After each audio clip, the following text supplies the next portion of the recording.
shoutout sa Malbas TV. Siyempre, kung may girlfriend, ay titigil po natin, di ba?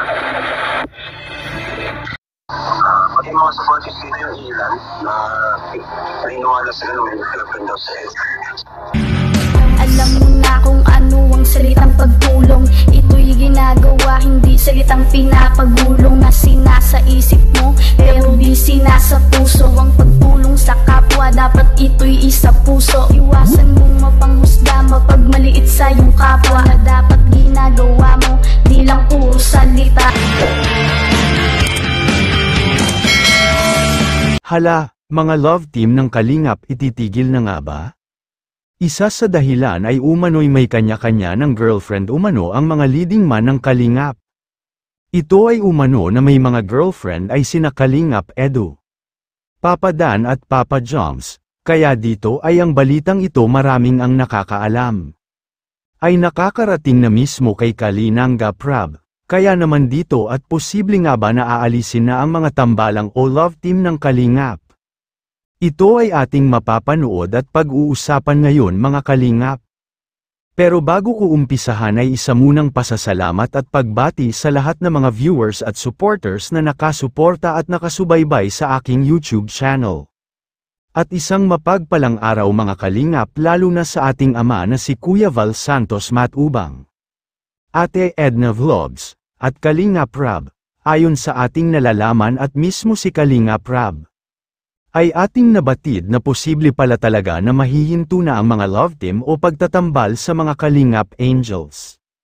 Kaya posible talaga na mahihinto na ang mga tambalang ito, isa na dito ang tambalang Edsy, John Carl, at Danjoy, dahil mismo si Kalinga Prab na kasi ang nagpahayag na kung mapatunayan na may mga girlfriend, na sila si Papa Eds, Papa Dan, at Papa Jomar, ay posible kasi daw talaga na ipatigil or itigil na ito ni Kalinga Prab, kaya naman ay marami ang naalarma at nanghihinayang dito. Lalo na ang mga supporters at mga solid na nakasuporta sa bawat tambalan. Pero wag tayong mag-alala mga Kalingap, dahil di naman sinabi ni Kalinga Prab na agad ito ipatigil. Ang mangyayari kasi ay isa-isa niya itong alamin muna. At tatanungin ang baway leading na si Papa Eds, Papa Dan, maging si Papa Joms, kaya lang naman niya ito sinabi ni Kalinga Prab ay dahil sa may nabalitaan lang ito. Kanino nga ba niya ito nalalaman? Base kasi sa iba nating source, ito ay likha lamang ng mga naninira at patuloy na naninira sa love team ng bawat isa. Sino-sino nga ba sila? Ito ay ang mga bashers ng bawat beneficiaries or bawat tambalan. Kaya dito ay naalarma talaga si Kalinga Prab. Kaya ang gagawin na lamang niya ay tatanungin na niya ang isa't isa na mga leading man niya.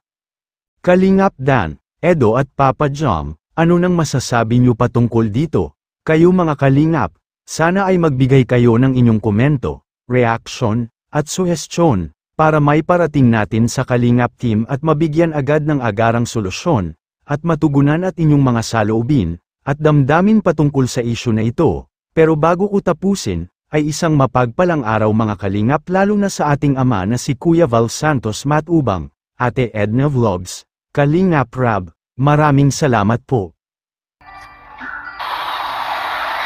May mga nagsasabi daw po kasi na pati mga supporters dito yung ilan na naniniwala sila na may girlfriend daw sa Ed. Kaya ako naman, syempre kung may girlfriend, ay itigil po natin, di ba? Hindi tayo ganun na para sa views ay dadayain natin, di ba? Manloloko tayo or something. Pag may girlfriend, tatakanin natin po, titigil po natin.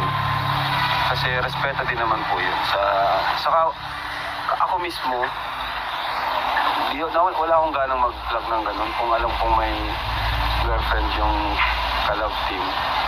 Siyempre, ako mismo titigil ko yun kasi kahit pag nag-vlog kami, siyempre, mawalan ako ng gana, di ba?